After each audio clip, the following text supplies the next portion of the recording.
2 with the bases loaded and 1 out. Fouls it got deep to right field. Way up there and way out. Second deck walk-off home run. Grand slam race homer.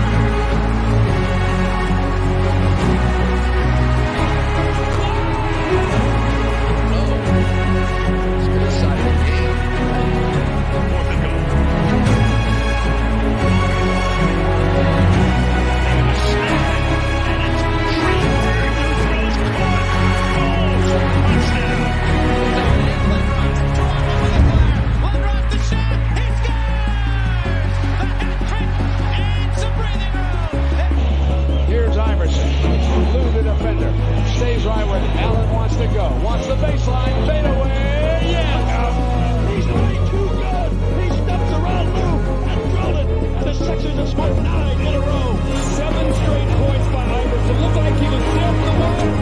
The Sixers by 4.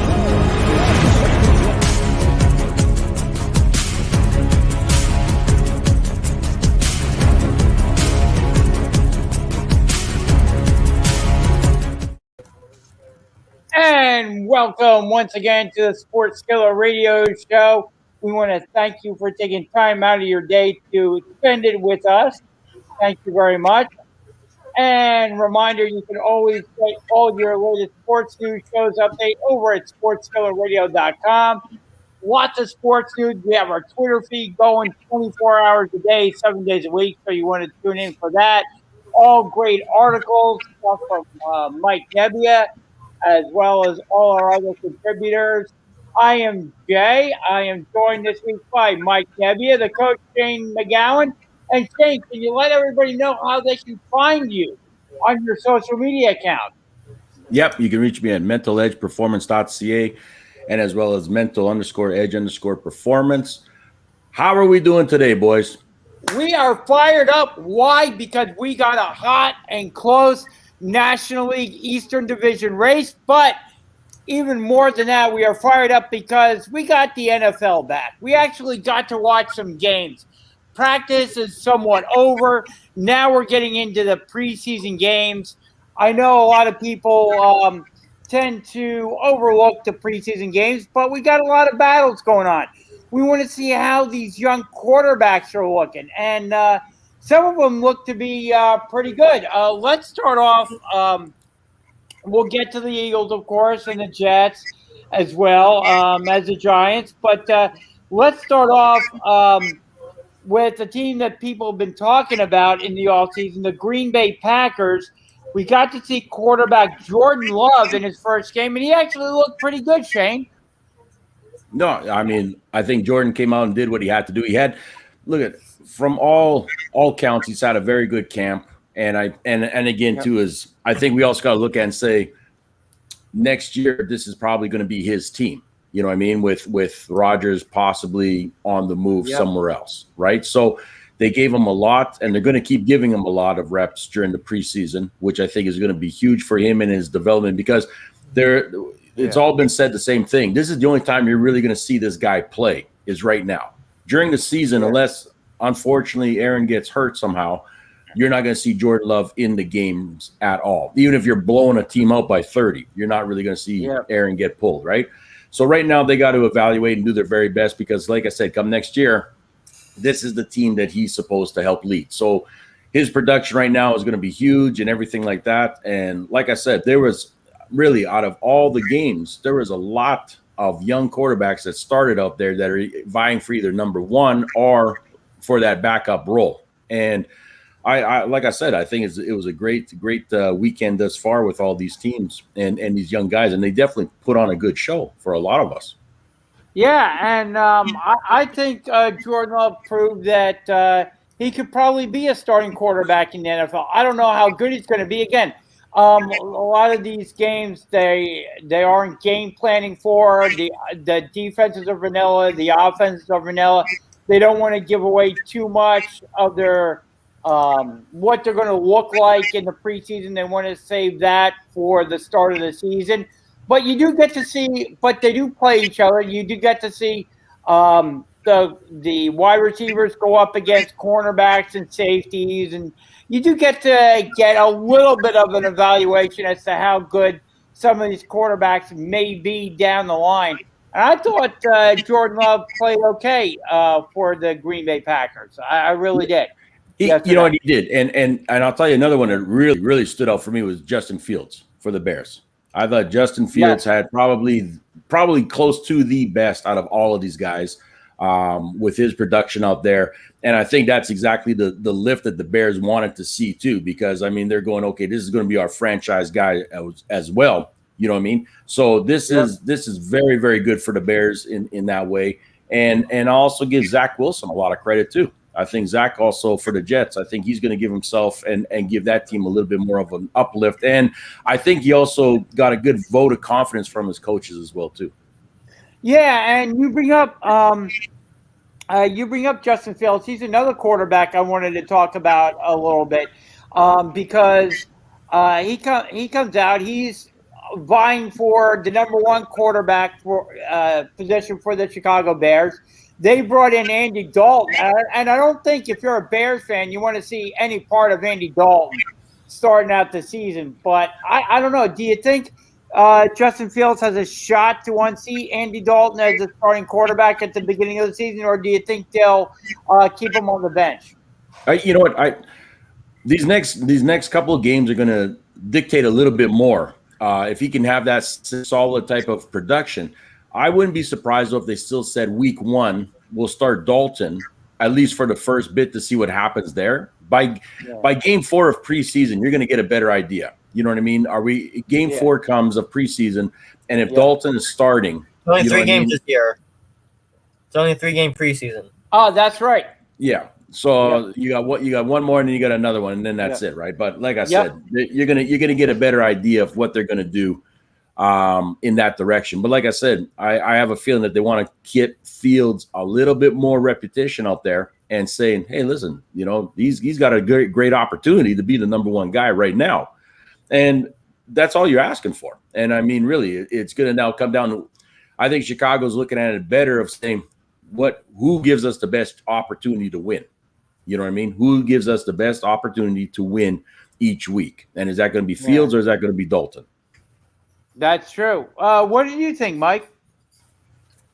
I think this is the best time to check matters in the quarterback department. Fields did well for the Bears in their first preseason game. Jordan Love looked good for the Packers in their first preseason game.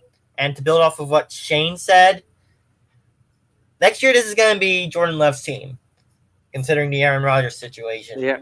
I think Aaron Rodgers goes west next year. So Jordan Love has to look good in these preseason games if he's going to prove that he's the guy for the Green Bay Packers going forward.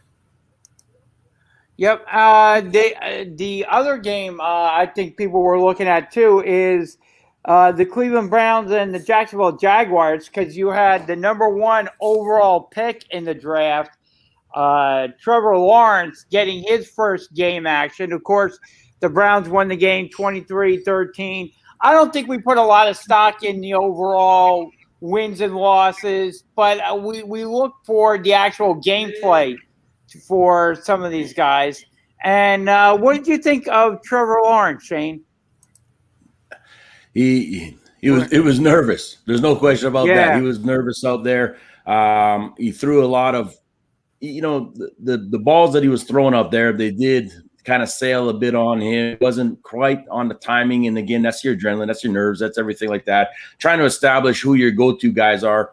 I mean, he was only 6 for 9 for 71 yards. You know what I mean? Yeah. So he didn't even quite break the 100-yard barrier, whereas pretty much all the other guys did with added. You know what I mean? And if Trevor's going to be your guy moving forward, I kind of would have expected a little bit more. I'm not sure how that coaching staff is trying to work this with Lawrence just yet. I mean, they're kind of wishy-washy on who's going to start, who's going to be the number 1 guy, everything like this, and blah, blah, blah. And they're giving the other ones a little bit more repetition. But I'm thinking to myself going, if you want Lawrence to be your number 1 guy, he's got to get in there a lot more. I mean, that speed of that game is a lot faster, especially right off the hop. You know what I mean? You're starting the series. Well, you're getting a lot of number 1 defensive guys coming at you too. You know what I mean? In the first few series like that. So I think they're going to have to evaluate him, especially on his next game. And he's going to put a lot more effort into this because I think out of all of them, he was probably the worst as these new QBs that came in. You know what I mean? When it came to production. Yeah, I agree with that. He held the ball. He suffered a pair of sacks in the game that I believe in the presser after the game he said was his fault. Yep. You know, and that's one of the things you're alluding to is the speed of the game, being able to locate his receivers, get the ball out on time. And like you said, Shane, I think that's why you want to play him a lot in the preseason, just to get his timing down with the receivers so that he has an idea of the speed. Because right now, what he's seeing is a very vanilla defense. They're not game planning for him. They're just throwing out some different defenses, base defenses, not really, as I say, game planning a lot. So if he's struggling now, when they're not game planning for him, he's going to be even worse come the start of the season and a couple of games in when they actually start game planning for him. Yeah, and you're absolutely correct. And I mean, to me, I think I'm going to say he was probably the baddest out of the group of young guys that came out. And then I'll follow along that with Trey Lance too. I mean, even though he threw for 128 yards, he only went 5 for 14. You know what I mean? Like you can't go 5 for 14. Like, I mean, in this league and stuff, especially against, not exactly stacked, a stacked defense coming at you. Right. So he used a lot of his legs to get out of situations. But I mean, what they were looking at for Trey Lance was a little bit more higher threshold of production. They didn't quite get that out of him. So, I mean, my opinion is I think those two were kind of the bottom of this barrel out of all the guys that we looked at lately. Yeah, what do you think, Mike? You agree? Yeah.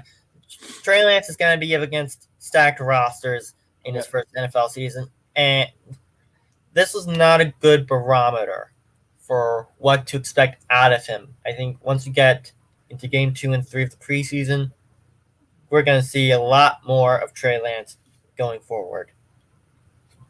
Yep. We also had the Ravens defeating the New Orleans Saints 17-14. Got to see a little bit of their quarterback play, Shane. They have a quarterback battle going on out there in New Orleans, trying to figure out who's going to succeed Drew Brees. Did you get anything out of that? Get any idea of who might be ahead? Who do you think might be ahead, might be behind in that one? Yeah. It was – Winston didn't play that bad, I mean, and everything there too. I think they're looking at him to say, are you going to be the leader out here? I mean, you've been in the league long enough. You've been a starter. You've thrown for tons of yards and everything like that. So it's not that you can't throw the ball in that way. Yes, you have had accuracy problems and interceptions and so on and so on, but that they feel that they've got the right guys in place for him to do well and move forward. But can he actually take the game and take it on his shoulders and lead that team? And I think that's what Sean Payton's looking at too. And then, like I said, this fiery competition between him and Taysom Hill, I mean, that's what you want, to establish. And they might be pulling a bit of a 1-2 quarterback for a first little bit too, out there at times, right? Taysom can take off and do certain things as well and kind of keep your defenses a little bit uneasy as Jamie Winston can as well too. So I still think Winston's probably the lead guy at this particular time. I think that's the one that they want to move forward with, but I think it's going to also depend on how he can produce his next few games too. You know what I mean?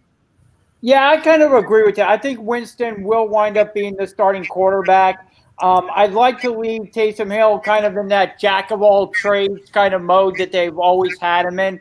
I know that they said it would be a fair quarterback battle or words to that effect, but I like Taysom Hill in that jack of all trades, move him around, move him all around the offense, so that you take the defense by surprise a little bit. I like to leave Taysom Hill in that role that he's always occupied. I don't know that Taysom Hill can actually be a playoff caliber, a Super Bowl caliber starting quarterback. He's not ready for that. No, I don't think he ever will be. I think he's more suited to that jack of all trades, move him around the offense, receiver, running back, quarterback, kind of, catch the defense, flat-footed, that type of thing, by moving them all around. And I would go with Jameis Winston for at least this season. See what you got in him. Let Sean Payton play with him a little bit. Leave him as the starting quarterback, and then if he doesn't prove to be the starting quarterback this year, fine, you move on. You get another quarterback for next year. But see what you got in Jameis Winston in Sean Payton's offense. What do you think, Mike? Yeah, give Taysom Hill another year or two. Have Jameis Winston integrate himself into Sean Payton's offense. We didn't see him go to his full potential in Tampa Bay. He was interception prone. Yeah. We didn't see what he could do with his feet. He was flushed out of the pocket way too many times. And he had bad coaches. He's got a good coach now in Sean Payton. I think we'll see what he can really do in the Sean Payton offensive scheme. Well, I don't know. I disagree with you there. I don't think he had a bad coach because Bruce Arians won the Super Bowl last year. So you got to give Arians some credit, He did have bad offensive lines. True. I will give you that. He didn't have near the talent that Brady has out there in Tampa Bay. And to your point too, as well, Bruce Arians' offense down there was more push the ball down the field when Jameis Winston was there. Whereas Sean Payton is a more he will go deep on occasion, but Sean Payton is more of the mid-range kind of passes than Bruce Arians is. So maybe that suits Jameis Winston a little bit better in the Saints offense. And, maybe Sean Payton will work with Jameis Winston a little bit better than Bruce Arians did, So that may be so he may be in a better situation. And he didn't play much last year. He got to sit on the bench, learn the offense, see how the New Orleans Saints operated before now being thrust into the starting quarterback role. So I think that probably helped him out a little bit too last year. Since we're talking about quarterback confrontations or, who's going to take over and everything like that, I think we ought to look at also Houston. Houston, who just played Green Bay, is in a quarterback battle themselves with Tyrod and Mills and Driscoll and, who's going to establish? Because, it's not going to be Watson. It's not going to be Deshaun there. Okay, so somebody's going to take over that team. Yeah. Yeah, and did you hear? Oh, and did you hear the latest on Deshaun Watson, Shane? In which way? There's a lot of latest. Oh yeah. Apparently there is a I guess a grand jury that may be summoned about sex trafficking involving Deshaun Watson. Now, Amy Dashaw, I'm going to try and get on the show maybe for next week to help explain all the legal ramifications of this. She tweeted out this within the past day or two that there may be sex trafficking charges. Now, this has not been brought against Deshaun as of yet, but there may be upcoming sex trafficking charges brought against Deshaun Watson to add to all the charges that have been brought against him so far. Again, so that makes trading for, a lot of Eagles news have been, well, will the Eagles trade for Deshaun Watson? I can't believe that Howie Roseman or Jeff Lurie, the Eagles owner, would go forward with a trade for Deshaun Watson if these sex trafficking charges are going to be brought against him, because then almost certainly the NFL would have to take action against him at that point. Well, I mean, the NFL could take action no matter what anyways. right? So I mean, True. here's the thing: is you could trade away for him, and this is what's holding everything up and moving forward. Here is whatever team gets or he does eventually go to or play for and stuff. Expect him to be sitting, because I don't think the NFL is going to say you're going to get out there and be able to play ASAP anytime. And the other thing too is, I mean, with all these legal things and everything like that, you're still looking at possibly a year plus. So I mean, there's a lot of things that are in a loophole here right now with all of this too, right? You know what I mean? Yeah. So yeah. It's not it's not good at all in any way for Deshaun. It's not good at all for the Texans. It's not good at all for the league. Nothing like this right now. I mean, this is just a very limbo-ish type of time, and I just don't see any team looking to say, well, you know, let's jump and grab this guy at this particular moment, because like I said, there's so many unknowns and so many allegations and everything like that. Never mind understanding, will he even be able to play? You know, and that's your biggest thing, is why am I getting a person that's not even going to be able to play because of all these things? So yeah, I don't see it happening for quite some time, if anything, right now. What do you think, Mike? I think this is going to dissuade any team in the NFL from trading for Deshaun Watson. As if things couldn't get any worse for someone who has become one of the elite quarterbacks in this league. This goes down. First, you got the domestic violence allegations. Now you've got sex trafficking. What's next? Mind you, hey, the owner of the Patriots, Robert Kraft, he got away with everything, right? Oh yeah, that's Robert Kraft. Okay, but things do disappear at certain times. I mean, I hate to say it, things do find a way to filter and disappear. So we will see as all this allegations and everything that come about, right? Because like I said, speculations, allegations, everything, until you're actually proven guilty, that's all it is right now. Oh yeah. How does Deshaun Watson go from elite quarterback to, I hate to get political, but to the Governor Cuomo of the NFL? I'm telling you, it's crazy, Mike. Why you would get involved in that? Why it would, you know? It's just crazy, because Deshaun Watson, arguably, when he has talent around him, is probably one of the 5 best quarterbacks currently in the NFL. And now, because of this legal mess that he finds himself in, he's not playing. Houston didn't even bring him on the road during this preseason game. They left him back in Texas. I mean, he's not getting a whole lot of reps in practice, if at all. He's off on a side field practicing, you know, by himself or whatever. You know, he barked at a press representative. You know, it's like, you know, why do you want to film me or whatever? It's the same thing every day. You know, and like I said, you know, with Amy Dash, she tweeted out a day ago that human trafficking unit is reportedly heading up subpoenas on Deshaun Watson case, per Mark Berman, Fox 26. I mean, it's like crazy what's going on, you know, with Deshaun Watson. The Texans don't want to play him, but the NFL isn't taking any action against them. They're saying, okay, we're doing our own investigation. However long that's going to take, who knows? Well, the NFL won't step in until after the other legal stuff is taken care of first, because you try to turn over this stone or that stone, you're also interfering with investigations too, right? Of the Houston police and everything like this, right? So you got to kind of sit back and mind your business for a little bit until they've got enough proof to say, okay, well, first off, we got to put you on the exempt list, you know, at this particular time and stuff.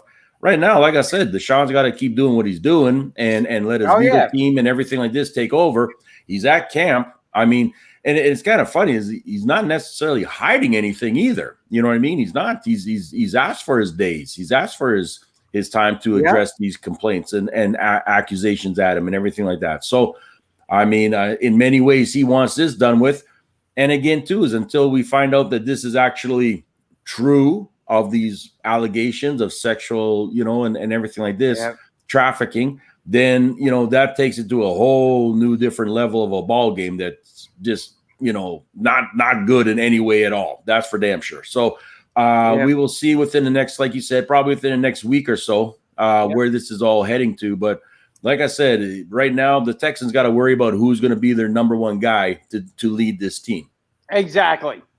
Absolutely. And Mike, we had the Snoopy Bowl taking place, or at least I guess that's what they used to call it when the Jets played the New York Giants. 12-7, the Jets ended up winning. We got to see the new Jets quarterback in that game, of course. We brought him up a little bit earlier. Zach Wilson looked pretty good during that game. Maybe the Jets may have made a good selection in Zach Wilson. What do you think of the game, Mike? Zach Wilson looked pretty good from the quarter I watched him in.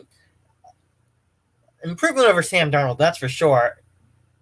Of course, Darnold was the quarterback serial killer as a coach for the first few years of his career. Now that the Jets are free of the quarterback serial killer, I think Zach Wilson will do fine in New York. Daniel Jones looked good for that first quarter. He seems to have corrected the turnover issue that's been plaguing him the first 2 seasons. Maybe. And if he can stay on that track and completely correct the turnover issue, the Giants are going to be a good team. What do you think of the new Jets quarterback, Shane? Yeah, you know what? I mean, look at it. He did well. You know what I mean? He played. I think the biggest thing is his head coach gave him a praise and saying he's got a lot of potential, and we think we can do a lot more with him. So they're happy about that. If you can get your head coaches and everybody saying that about you, then that's the direction you want to move moving forward. You know what I mean? There wasn't a lot of negative criticism at him, considering that, like I said, for the first little bit, he actually wasn't even doing camp. You know what I mean? Because of contract things. You know what I mean? So give him some time like anyone else. I don't expect miracles, but I do expect that the Jets will be a lot better of a team in that way. I'll say this, though, before we get to my Raiders, who look good out there, that's for sure. But I'll say this about the Giants. Giants don't have a backup quarterback. Giants are in a lot of trouble if their main man goes down, that's for sure, because those 2 guys that they got backing up, it's not pretty. It's not pretty at all. You know what I mean? And like I said, when you start the season and for whatever they decide to do and moving forward, if you can't keep your starting quarterback in that game, you're going to be in a lot of trouble. That's true. And if their starting quarterback doesn't solve his fumbling issues, the Giants could be in a lot of trouble too, because then if he proves not to be the answer this year, who do you go to? Like you're saying, Shane, if you don't have that solid backup quarterback that can win you a couple of games and maybe take over if your starting quarterback doesn't do well, like you said, the Giants don't seem to have that solid backup quarterback in camp. No, that's one thing that I was kind of shocked about, that they never brought in a potential as they should have had a quarterback, another second string quarterback to look to vie for a starting job as well, to know that you've got some security in there. Every team needs to have that. Every team needs to have a 1-2 punch, sitting there ready to go, because like I said, and Giants do not have that at all. This is true.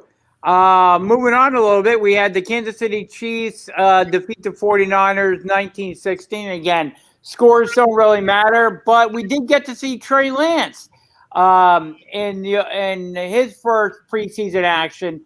Thought he was a little bit up and down. What did you think, Shane?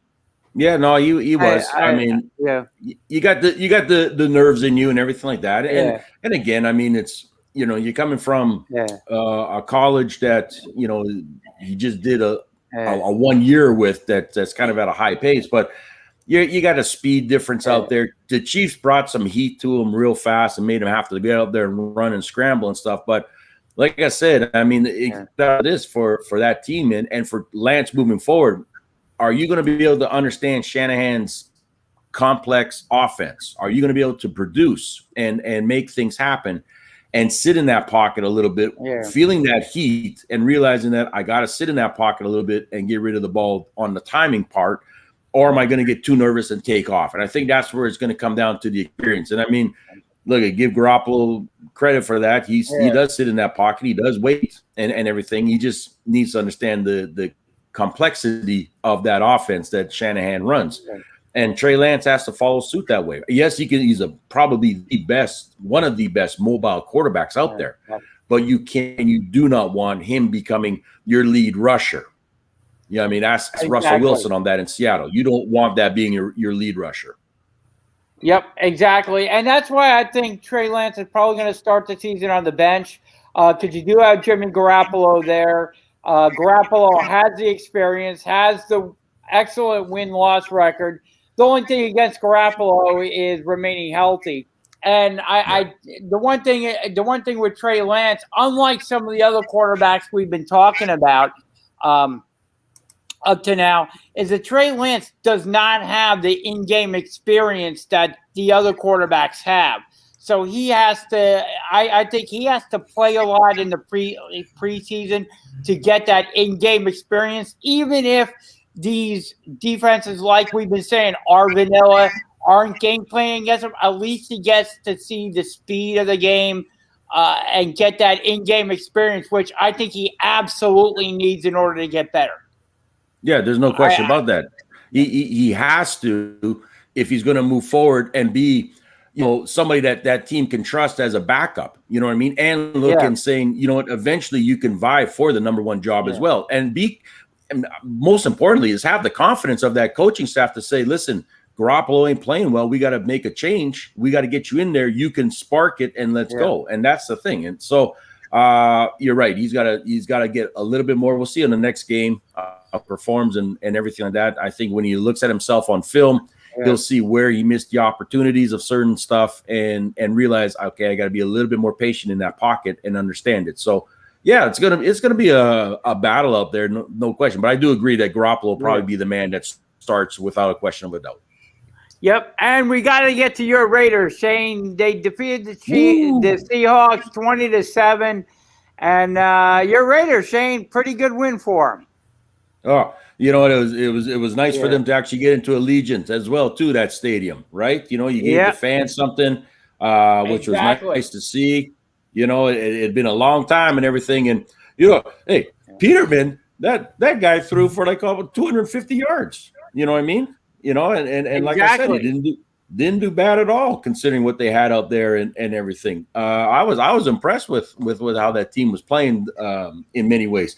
And that's because, like I said, Peterman had to take over because Mariota is injured right now, banged up a little bit. So that's why he's not viable for this. Hopefully he's back for the next one because I do like him. I think he's got I know he wants to be a starter somewhere. You know what I mean? And that's a big thing. But I do think he is without a doubt a very good number two quarterback that you want. He's it fits well in that Raiders system like this. So, but we will see. Hopefully he gets back on. But for Peterman to play the way he did, I think was very good in that way as well too. I think so too. Get him into the game. Get him some work during the preseason. Obviously, he's not going to be the starter come the regular season, but I think your Raiders looked pretty good there, Shane. I really do. Yep. I don't know if they can vie for the division title, with the Chiefs still being around there, but I think they could, they could maybe be a wild card team. What do you think? I think they got the opportunity for the wild card. There's no question about that. I do think though that they will be more competitive. Put it this way, you know what I mean? And I think that's all you ask from anybody's team is be more competitive out there, and things can happen, right? There's no question about it. You get some luck, you get some wild fluky last minute games and everything like that. But just be competitive. But I do think they have a great opportunity to be in a wild card position if they get themselves playing that they know how to. Yep. And then finally, we had the Chargers go up against the LA Rams in the Battle of Los Angeles in the preseason. I thought the Chargers looked okay, out there. Rams, of course, have their new quarterback as well, in Matthew Stafford. What do you think about this game, Shane? No, I mean, look, Yeah, yeah, it was good to see them yeah, play out there and at saw sci-fi and everything like this. I yeah, thought that was an excellent opportunity for them to get the fans in and from both ends of that, of both LA yeah. teams. I think it was great. I do think though that the Rams are definitely going to be a much better team, even though they lost their starting running back. I think Henderson's going to take the workload for them there, but I do think Stafford is, from all accounts, going to become a quarterback to watch and see again. I think he's got the backing from his head coach, that's for sure. Right. That definitely believes that he's got this team and is going to lead them in many, many ways. So we will see what there. I do like the Chargers when it comes to Justin Herbert. I think he's going to be a man to watch. Yeah. I just kind of question a little bit on that defensive side and the backfield a little bit there. So we will see as the Chargers move forward too in that case. But I do think Justin Herbert is a good quarterback, and he's got some talent around him as well too. So we will see as they progress. Absolutely, we will. And want to touch a little bit on my Philadelphia Eagles. They played Thursday night. We got to see a very small sample size of Jalen Hurts. He was in there for a couple of series, and then he got pulled after that. We got to see a lot of course, Joe Flacco and Nick Mullins, obviously, in the second half. But one player that stood out for me during this Eagle game was Quez Watkins, the second-year wide receiver. Looks to me that he could be a real get for the Philadelphia Eagles with his speed, taking it to the house. Might have had another touchdown, too, if Jalen Hurts had been able to hit him in stride. Just missed hooking up with him. But Quez Watkins looked like he could be a really good number two on the opposite side of the field. We all know who the Eagles' number one wide receiver is going to be, but Quez looks like he could be a number two and possibly put some other guys into the middle of the field as a slot receiver. What did you think of the Eagles' opener, Shane? You know what? You are absolutely 100% correct with that receiver.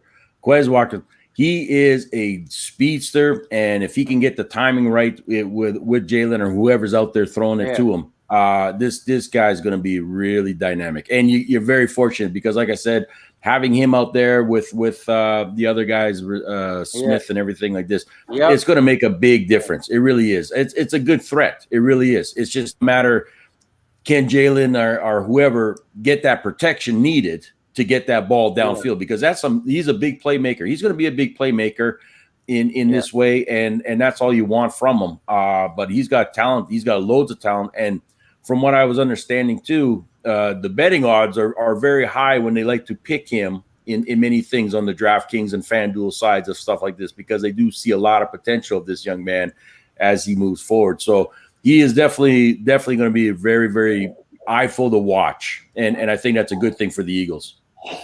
Oh yeah, he could, and I think he, like you said, I think he's going to be a good number two receiver. As I said, going forward with the Eagles offense, and I think that will open up the middle of the field for Zach Ertz, who, by the way, is still on the Philadelphia Eagles. I'm a little bit surprised at that. Are you, Shane? Yes. Zach Ertz is still there. I didn't expect it to be. I didn't expect him to actually be at the beginning of camp. I thought for sure something was going to transpire. But you know what? Honestly, when you look around the league right now, there is a ton of tight ends at every position on every team right now. You know what I mean? And it's tough to say if they didn't get rid of him during a package deal with Carson Wentz back then. I just don't know what they can do now. Just because, like I said, when you look down at the list of all these teams, they are loaded at that tight end position. I mean, some this week were carrying 7 tight ends. You know what I mean? So it's one of these things where I think Zach may be now with the Eagles during this time, just because there's not much out there. There's not much to get for him.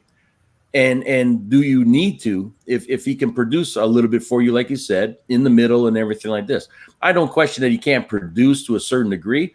I just think that he's unhappy where he is and with the contracts and everything like that. Yeah, the other guy that kind of stood out for me too, that's standing out a little bit in camp too, is tight end Tyree Jackson, a converted quarterback. Guy is 6'7", 249. He projects to be a big target for Jalen Hurts. Has been catching a lot of balls at the tight end position, and I think he's going to make things real interesting come cut down day, because it looks like you're going to have Zach Ertz, barring a significant injury, I'll say, from another team. If another team suffers a catastrophic injury at the tight end position and their starting tight end goes down, I think then possibly Zach Ertz would be moved. But barring that, I think Zach Ertz will wind up being a part of this Eagle team this year. So you're going to have Zach Ertz. You're going to have Dallas Goedert as well. But Tyree Jackson is making this tight end competition a little interesting because you also have Richard Rodgers, a guy that the Eagles like a lot as a third tight end, a guy that came in there and just doesn't get a lot of yards after the catch, yak yards, but is a guy who can, on third down, make a catch for you, keep drives going. As a guy that defenses a lot of times will overlook because they don't think he's going to get the ball thrown to him, but the Eagles do throw it to him. But I do think Tyree Jackson is making this tight end, because how many tight ends do you normally keep? Maybe 3. So Tyree Jackson at 6'7" could be that big target that the Eagles like to keep. And he's a young guy too as well. So, only 23 years old. So I think he's a guy that could grow, that if he continues to catch balls, could grow in this offense and can make the situation with Richard Rodgers real interesting. What do you think, Shane? Well, out of all of them, he's the one that had the best outing. I mean, they all got thrown two targets, and he had the most yardage at 32 yards. So I mean, really, he's the guy that they keyed on a little bit more. He made things happen after the catch as well.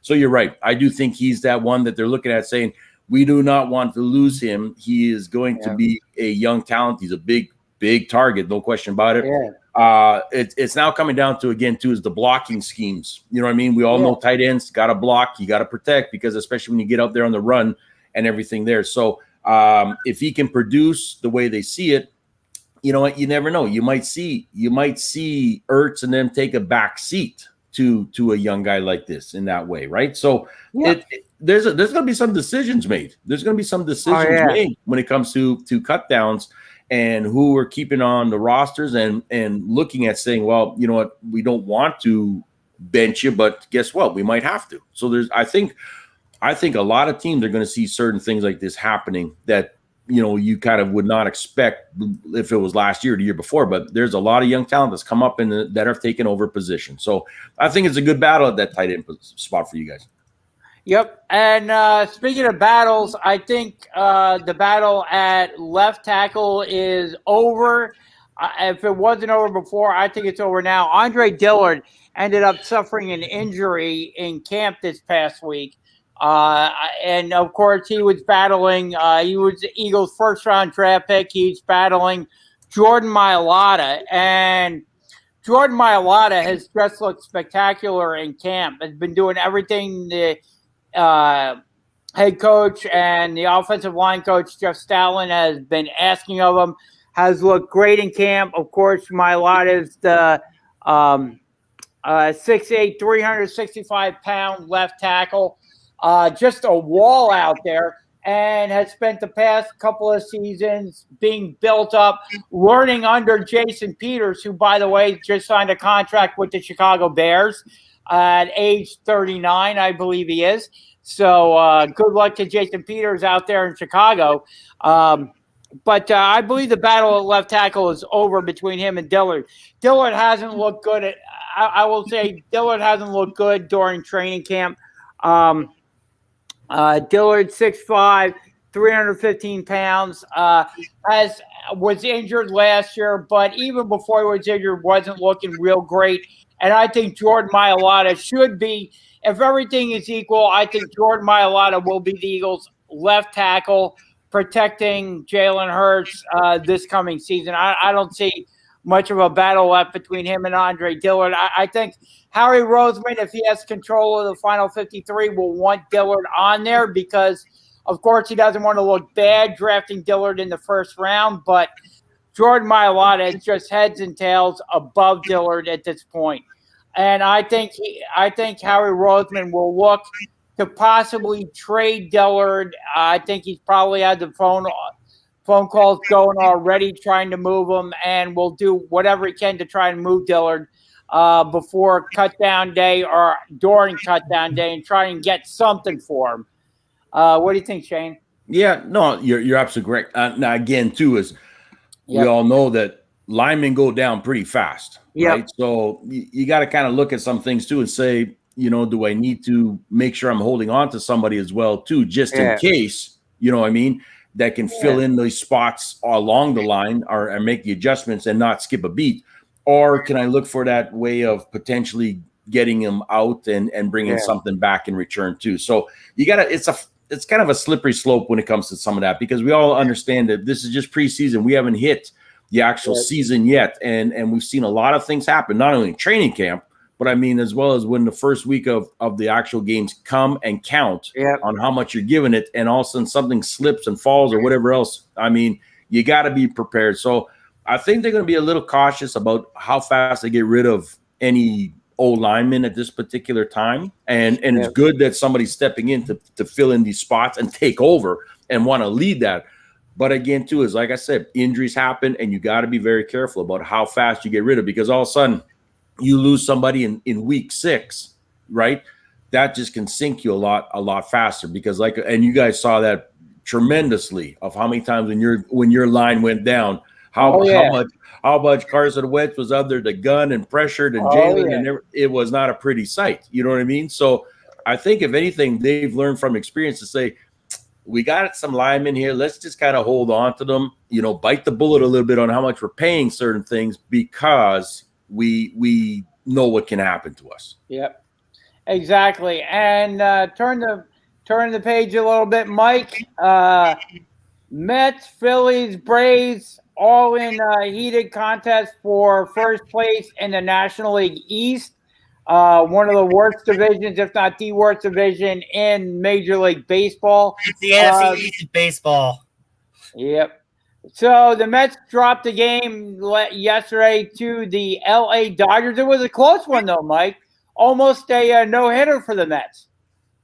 Yeah, the Mets have proven that they can hang with the tougher teams in Major League Baseball.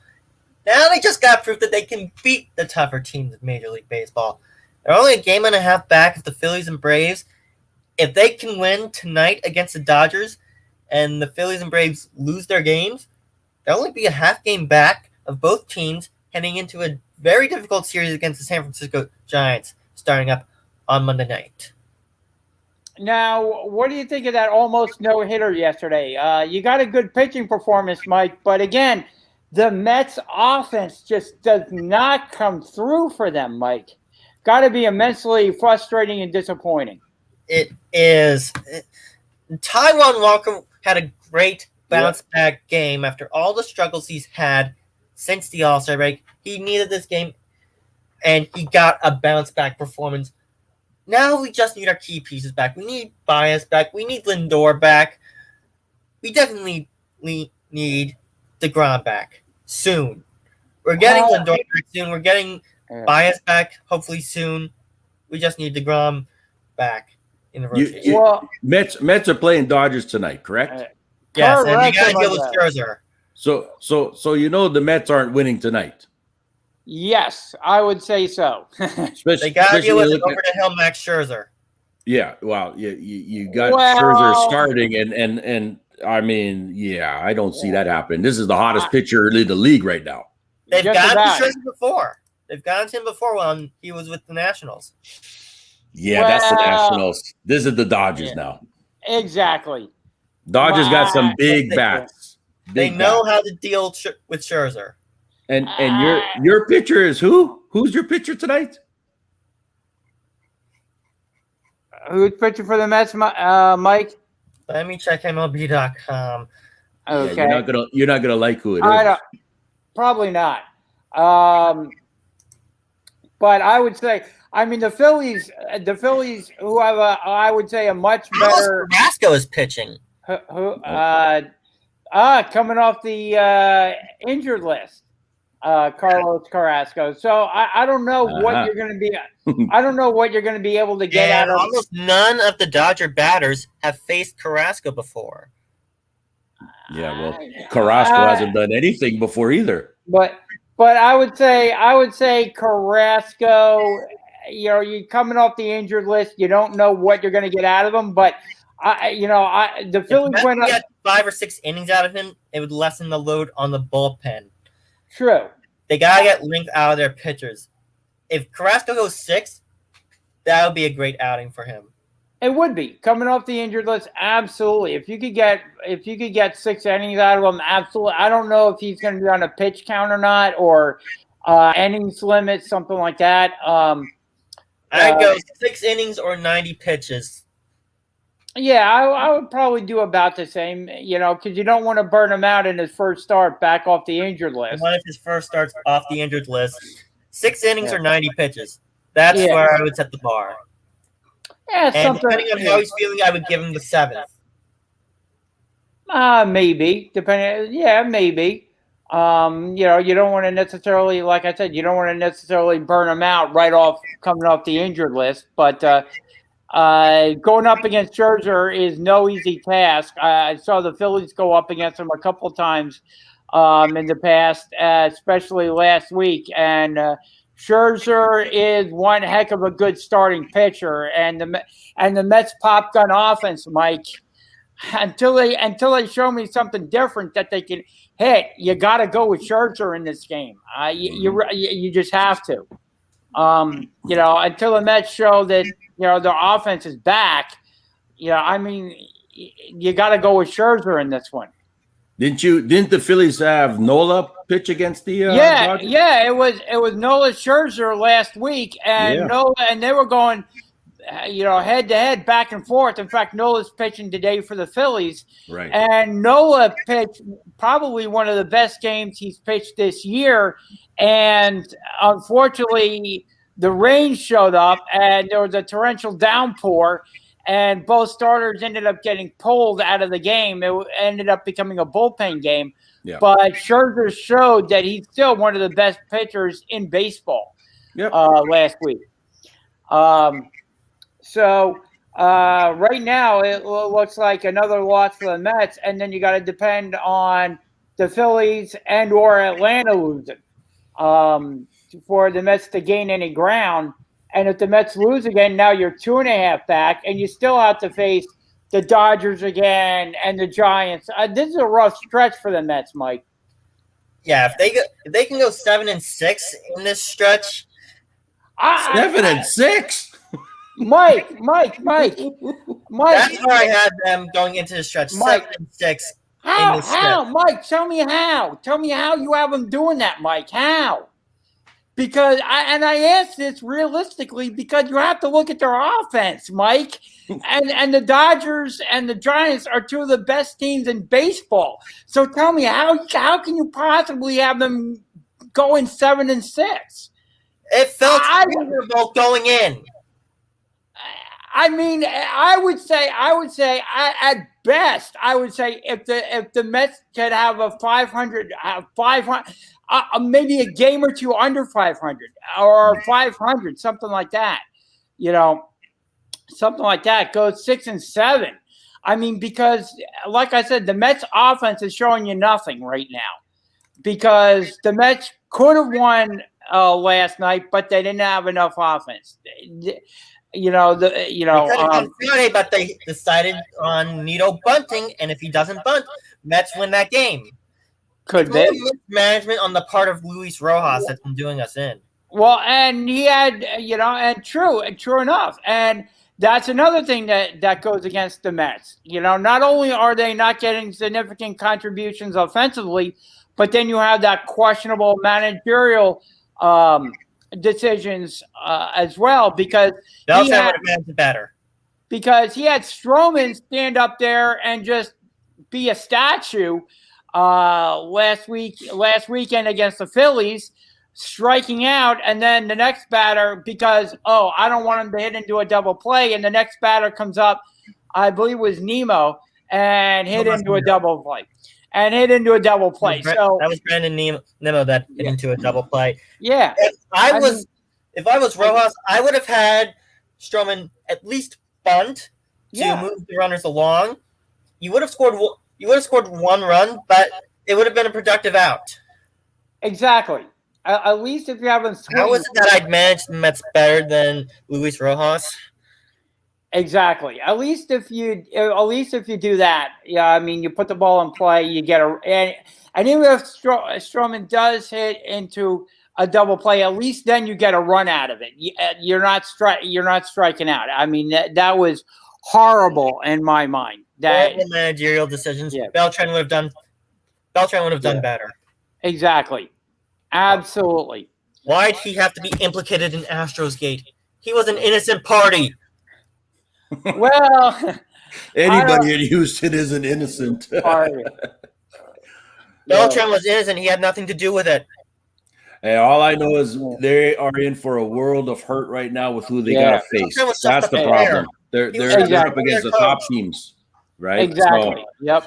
You got and look at Dodgers. Dodgers are playing hot. The San Fran Giants are playing really hot too. I mean, they got some good batters, and they seem to be placing it properly out there. They're playing like they're ready to play in the finals. You know what I mean? They're getting themselves in that set, and Philly too. Like Philly's played that way as well. So I mean, this is how these games have to be played. The Mets aren't playing like that. They're playing still inconsistent, and that's what you said. They're blowing it at the bats. Exactly. So I want to say hi to Nagar Bomber. Thank you for joining us this week. We appreciate it. If there's anything you want us to discuss, please post on our social media boards, and we will talk about them. But yeah, it's gonna be a tough road to hoe over the next few games, Mike. It really is, I think, for the Mets. And you have the Phillies coming out of it, and reportedly they have the softest schedule to end the season, so they may be able to take advantage of that. They have the rubber match coming up at 1:00 against the Cincinnati Reds.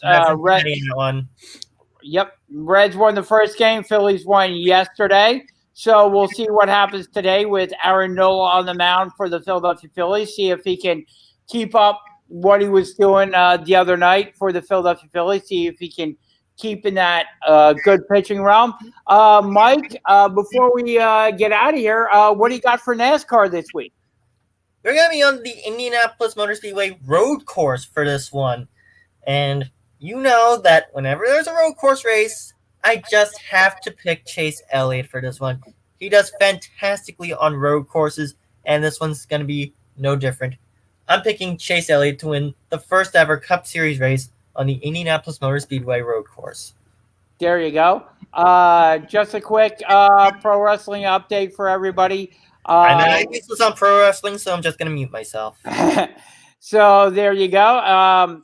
You had Christian Cage winning the TNA World title this week. So congratulations to Christian Cage for doing that.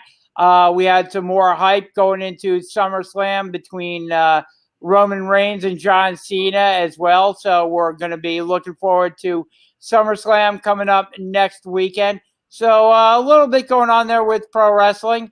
So Shane, as we round out the show this week, anything you think we missed, didn't discuss, or anything like that?